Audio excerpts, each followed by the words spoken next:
16 qualifying races. 4 world-famous race circuits. The biggest names in racing esports, all competing for one grand prize. This season, our finalists have had the chance to prove themselves against the toughest competition at some of the most historic racing venues in Europe. Each of the drivers competing in the grand final had to make their way through several rounds of qualification, performing live, under pressure at our on-site esport parks. It's fair to say, everyone here earned their place, and here's how they did it. The season got underway at Monza, with the esport park situated right alongside the pit exit of one of the world's great racing venues. The man to watch was Team Thrustmaster driver Kamil Franček in the Emil-Frey Jag, but at the beginning of the race it was Eren Yujovski and Haye Al-Sabti making a dream getaway at the front. Further back, De Salvo and Franček went side by side into the Della Roggia chicane, neither driver wanting to give quarter, and both coming out of the experience having lost precious time and track position. As the race progressed, the Ascari chicane claimed its first high-profile victim when race leader Eren Yujovski took a costly trip through the kitty litter. The chicane would claim another high-profile victim a few laps later when new race leader Haye Al-Sabti suffered a moment of snap oversteer, sending him across the curb and into the path of the pursuing Franček. With half an hour to go, the Pole took the lead of the race and, as he had done in the Pro semi-final the day before, built a solid lead which he would hold on to as the sun started to set at Monza. As the clock ticked down to 0, Franček took the checkered flag, followed by Niels Naujoks and Giovanni De Salvo.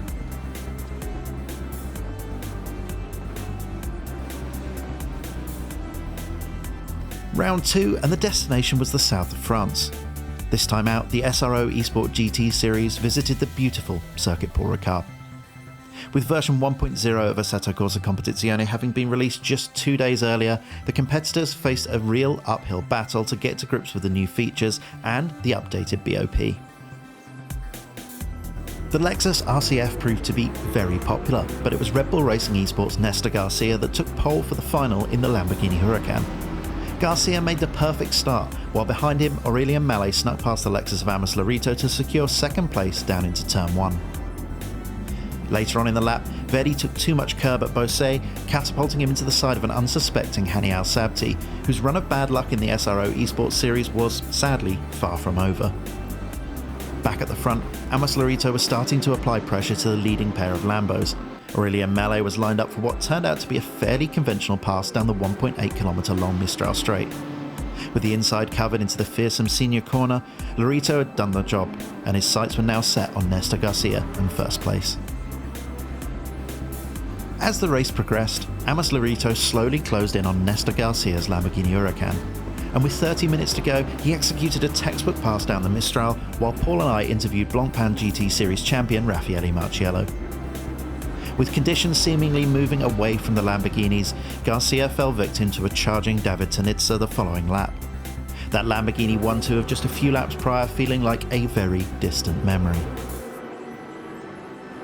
As the sun started to set on Paul Ricard, the embattled Haye Al-Sabti and Moritz Lerner came together in this bizarre incident at Virage du Pont.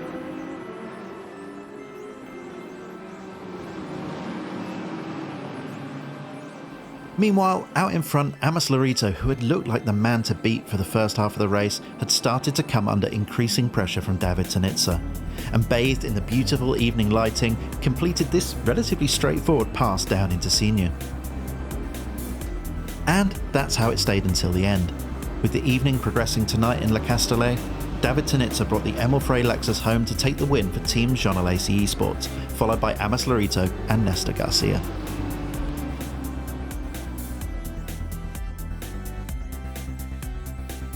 The third round of the SRO E-Sport GT Series was held at the famous Spa-Francorchamps circuit during the 24 Hours of Spa weekend. The eSport Park was located on top of the F1 pit building and provided a fantastic setting for what was to be an eventful weekend of racing. As the event final started out, you'd be forgiven for thinking that the Bentley Continental GT3 was the car to have.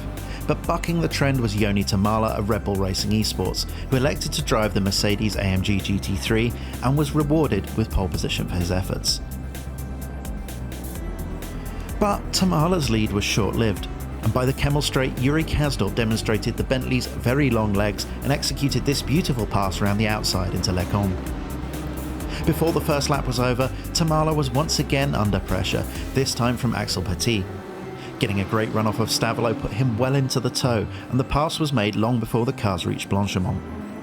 Pole sitter Tamala had dropped down to the last of the podium places in less than the space of a lap, and it wasn't long before he came under pressure from a charging Aaron Yuyovsky. The fight for third place continued for several laps, until the embattled pair came across previous race leader Yuri Kasdorp facing the wrong way at the exit of the bus stop chicane. The stewards determined that he'd been hit by Axel Petit, and the incident was under investigation. But in the meantime, Kasdorp dropped to 9th, well away from the qualifying positions. The drama at the front wasn't enough to save Tamala in the end, and by the Kemmel Straight, Yuyovsky was close enough to make a clean run round the outside into Les Combes. And it wasn't long before Tamala would drop behind Kuba Brzezinski, the Williams eSport driver, who took the all-important podium place needed to qualify for the final. As the race came to an end, Axel Petit did enough to keep Yuyovsky at bay and crossed the line first, with just over a second to spare. However, the stewards awarded Petit a 5-second penalty for causing an avoidable collision in the incident with Yuri Kasdorp earlier in the race. Still, Petit was classified second, promoting Aaron Yuyovsky to the top spot of the podium, with Williams eSports' Kuba Brzezinski rounding out the top 3. The final qualifying round was held at the Nürburgring during the Sim Racing Expo weekend, which ensured there was plenty to do and see for everyone involved. But for the drivers, it was all business. At the front of the pack, there were a few familiar faces, with Team Thrustmaster drivers Kamil Franček and Hani Al-Sabti joined by pole sitter Kamil Pavlovsky. And the two Kamils started out what would be a race-long battle for the lead as they ran side by side through the Mercedes arena on lap 1, hotly pursued by the AMG GT3 of Al-Sabti. Franček had already qualified for the final, so there was no need to risk things, but a win was clearly on his mind as he pulled alongside Pavlovsky on lap 3. The Audi driver put up a robust defence around the outside and maintained the lead of the race. 3 laps later and it was more of the same, though you did get the sense that Franček really wasn't willing to make contact and was holding something in reserve. Further back, the other Team Thrustmaster driver, David Greco, had spent most of the first part of the race trying to find his way past the AMG GT3 of Maximilian Verde. On lap 12, he finally made a move stick down into turn 1 and set off on his pursuit for a top 3 position. At the tail end of the field, Franca, Ibrahimi and Wisniewski proved that 3 into 1 does go, but it's not pretty. Somehow it all worked out, much to the disbelief of everyone else watching.